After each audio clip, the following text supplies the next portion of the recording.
There are lots of thoughts and feelings when it comes to 6ix9ine and his current court case, including how he's snitching on various people in order to get a lighter sentence after signing a plea deal. But many people haven't talked about the elephant in the room, the 9 Trey Bloods. Be sure to like the video and subscribe to the channel.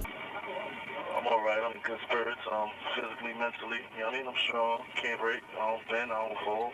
Do you want to win any of these items on your screen? If so, be sure to watch the whole video, leave a like, and comment the hidden message. And with that being said, let's get right into the video. 6ix9ine and the 9 Trey Bloods. 6ix9ine. He's a popular rapper and a gang member who recently pled guilty to 9 felonies. The relationship between 6ix9ine and the 9 Trey Bloods is an interesting one to say the least, mainly because at first, no one really thought that 6ix9ine was a member of the infamous group. That may sound odd at first, especially since many times after his arrest, he has confessed and confirmed that he was a member of such group. But before the arrest of him and other members of the 9 Trey Bloods in 2018, it was far from a sure thing. Why is that? That would be because 6ix9ine was an incredibly loud and rather obnoxious young rapper. He was part of the mumble rap movement, a group that almost literally does and says whatever they want and do whatever it takes at times in order to get street cred and fame and fortune. But are you serious about your craft is I guess what I'm asking. No, literally not. No. Seriously, no. For 6ix9ine, one of the ways he tried to do that was by giving shoutouts to the 9 Trey Bloods in various songs. In fact, he shouted out at them just about any time he could. When he did it the first 2 times, he wasn't getting much attention aside from curious looks, but when he put it on blast, people started to roll their eyes, because in their view of things, he was trying to cash in on their name and infamy in New York to try and make himself bigger. Austin, Texas, I fired everybody in my team. I got no manager, I got no booking agent, no PR, no public. I don't got nobody on my team. Which is not only fair, but it's not the weirdest thing to have happened in the rap world, or even the music world. The irony to all of this, of course, is that not only was 6ix9ine not lying, he was apparently much more intertwined with the group than people believed. His role in the group. That they've been hip-hop allows you to be on a safari and get close enough to the animals without being in danger. When it came right down to it after this plea deal, I'll detail later, he had to make multiple court appearances in order to try and prove various things about him, his former crewmates, and the 9 Trey Bloods. He was even asked definitively what his role in the group was. He said, just keep making hits and be the financial support, so they could buy pieces and stuff like that. He'd get like $185,000 and the group would take the rest. He said the group was the reason he was famous. I got street credibility, the videos, the music, the protection, all of the above. That certainly changes how you view the situation, huh? Because when it comes right down to it, not only was 6ix9ine a member of this group, he was benefiting from it and kind of loving it because in his mind, this is what he wanted. If you know about 6ix9ine's backstory, he didn't have the greatest of childhoods, especially after the loss of his father, so he would eventually focus on a rap career. But that's not always an easy thing to make, and while he did some of it on his own, he still wasn't getting to where he wanted, and apparently, that's where the 9 Trey Bloods came in. This may sound like a plot to a movie, but believe it or not, this is hardly the first time something like this has happened. But what's shocking is that it happened to someone so young. After all, 6ix9ine is only 23 years old right now, so more than likely they got to him in his teens or early 20s. Again, not the first time something like this has happened. The fact that 6ix9ine was the bank for the 9 Trey Bloods, but the reason he was arrested was because he was tied to the illegal purchases and distribution of various items that were intended for one goal, to help the 9 Trey Bloods get an empire in New York. Yeah, not exactly good stuff. The arrest. And a gang member who recently pled guilty to 9 felonies and is facing 47 years in prison. So apparently that's where it all grew from. 6ix9ine wanted to be famous, got in bed with the 9 Trey Bloods, started doing various acts for them, more on that in a bit, and then he just kept going. Even when things were souring between them, he kept going, and that's where it all went wrong. The arrest itself happened on November 18, 2018, when he got arrested on very serious charges including racketeering, conspiracy, and much more. 9 separate crimes were put to 6ix9ine during the arrest. Just the arrest, and that was just the beginning of his problems. Why is that?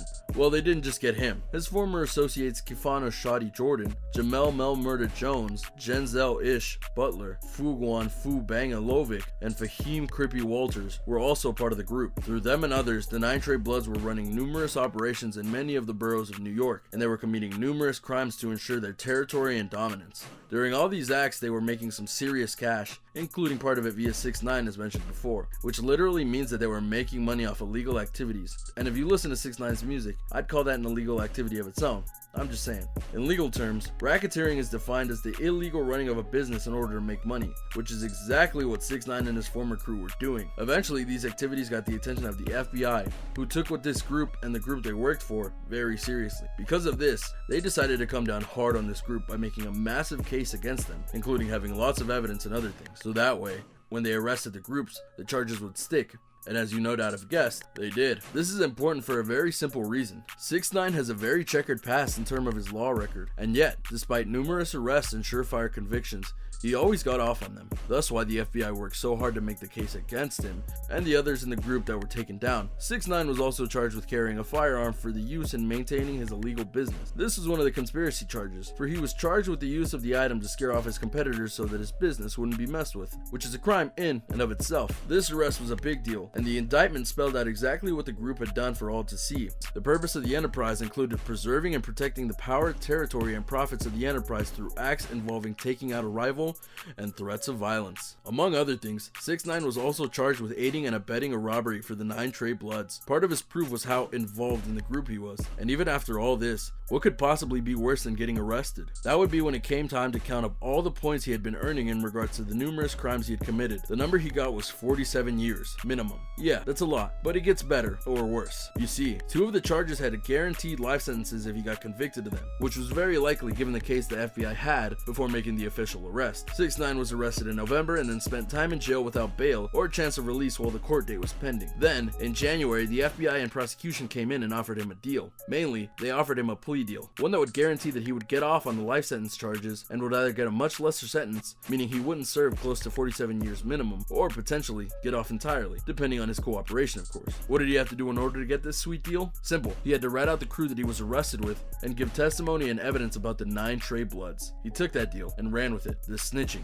Tekashi 6ix9ine struck a plea deal with federal prosecutors that will help him avoid a 47-year prison sentence. Of course, over the next several months, one after the other of his former crew either pled out to get lesser sentences or were convicted of various crimes, many of which were done so via the detailed testimony of 6ix9ine. Only a few are left in terms of holdouts, and that means that 6ix9ine is in a good spot. How so? Well, by the term of his deal, he can get a much smaller sentence the more that things fell the FBI's way. So by that token, since he helped them charge, convict, and sentence many members of the group, he is proven to be a man of his word, in this case. So much so that his lawyers are stating that he should be getting out soon should things go his way and they get a sympathetic judge. There were reports that stated that he might get out by September, but that's unlikely at this time. His current case is still up for sentencing as he did plead guilty as part of the plea deal, so we may find out very soon what his fate is. Then again, even more recent snitching might put an even brighter light on what his fate is going to be, because during a 3-day court appearance, 6ix9ine revealed to the world much about the 9 Trey Bloods, including the aforementioned bit about why he joined the group and how he was partially bankrolling it. He even talked about personal grudges the 9 Trey Bloods had with people, including one incident where another such group in Texas, headed up by Rap-A-Lot, refused to let 6ix9ine perform in Austin, Texas because he didn't seek Rap-A-Lot's permission to do so. This led to a revenge plot according to TMC's recording of the trial. As it turns out, Rap-A-Lot Records honcho Jay Prince was in NYC the next month, and Tekashi testified that he and the 9 Trey Bloods decided to get revenge. He says Shotty and other gang members stole from Rap-A-Lot's reps in the lobby of a building while Tekashi sat outside in a parked car. Tekashi shot a video of the incident, which prosecutors played in court, along with surveillance video of the incident. Tekashi said that as they fled the scene in a car, Shotty got nervous and kicked 6ix9ine out of the car, leaving him to take the subway back to Brooklyn while packing a piece in his hoodie. And on it went. He even documented via wiretaps from the FBI, other members of the 9 Trey Bloods, and other members from other groups. So needless to say, he was very content with the 9 Trey Bloods getting the axe via his testimony. The perceived response. Here's the thing, when you have an illegal enterprise, you can't exactly go out on social media and fume at people who burn you in a court of law. I mean, can you imagine the leader of the 9 Trey Bloods going on Twitter and writing, "OMG, 6ix9ine is such a dirty snitch. Call the gang so we can end this. Hashtag snitches get stitches." Granted, it would allow for a quicker arrest of things, but sadly, the world isn't that simple. Getting back on track, while the 9 Trey Bloods haven't made an official statement or declaration of war against 6ix9ine, we kind of can guess their intentions when it comes to him. After all, this is a very violent and notorious group, one that would employ a music-desired teen to get them money and perform illegal enterprises, including getting various kinds of firearms. Yeah, their range of abilities seems very clear. Groups like these do not like the idea of snitches. In fact, it's very fair to say that they hate them, so much so that anyone who usually does become a snitch doesn't last very long, bearing them getting way out of range of the group. 6ix9ine was lucky in this regard, as he was already in the non-violent offenders ward of the prison that he was put into before the FBI came over and gave him the plea deal, and now he's under their protection to make sure that they get all that they can from him and ensure that he'll testify no matter what. After all, if he goes down, so does their case. The long game versus the short game.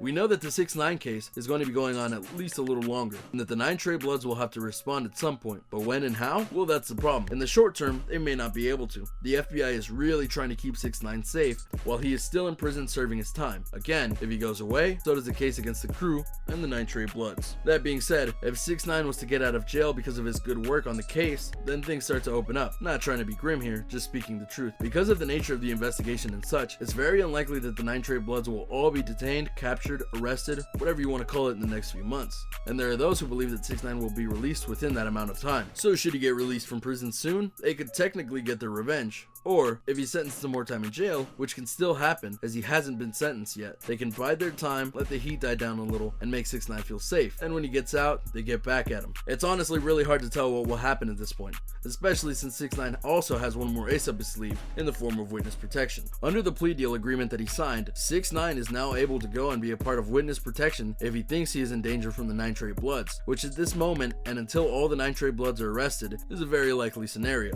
And because of how witness protection works, government gives people like 6ix9ine an entirely new look and identity and be in plain sight for when people go looking for him. Without a doubt, they'll take him out of New York where the group is the most powerful, and they'll keep him away from the states with other major groups that may try and do the 9 Trey Bloods a favor by getting to him. So with 49 states as a potential home, that'd be a lot of places to look for him, and that could cause a lot of problems for the group as they likely want to stop him from testifying as soon as possible, if that's even possible at all. In the end, 6ix9ine may have the last laugh, which is something this group most definitely doesn't want. 6ix9ine versus the 9 Trey Bloods.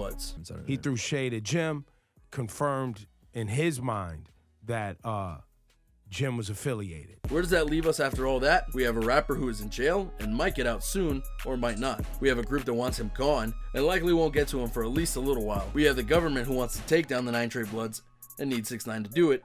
And on it goes. Seriously, this is a rather big mess and no one on either side of this has a surefire solution how to solve their various problems. 6ix9ine's testimony and evidence alone likely isn't enough to take down the 9 Trey Bloods. If it was, they'd all be arrested by now. Or at the very least, there would be pieces on how a big raid or something was done on the group and the spoils of victory for the FBI. But something that big hasn't been done since the 6ix9ine arrest. As for 6ix9ine, he's hoping to get out of jail. But with the threat of revenge looming over him, you have to wonder if he really wants to get out. And while witness protection is a better option than jail, it would mean that he'd have to give up his whole life in order to go into hiding. Finally, the 9 Trey Bloods know who the rat is and what he's saying, but if you can't get to him, what is there to do? Who will crack first? Only time will tell. But this is one fight that all three sides want to win in their own way. And there you have it, everyone. A look at the situation involving both 6ix9ine as well as the 9 Trey Bloods. What do you think will happen with this situation? Do you think it can possibly end well? What do you think will be the fate of 6ix9ine? Let me know in the comments down below. Be sure to subscribe, and I'll see you next time on King Trending. A simple reminder on how to enter our brand new giveaway. We will be giving away either an iPhone X Max, the new iPad mini, or a MacBook Pro. It's really your choice. So be sure to leave a like, comment the keyword, subscribe, and turn on notifications to enter the giveaway. It's really that simple. Go for it.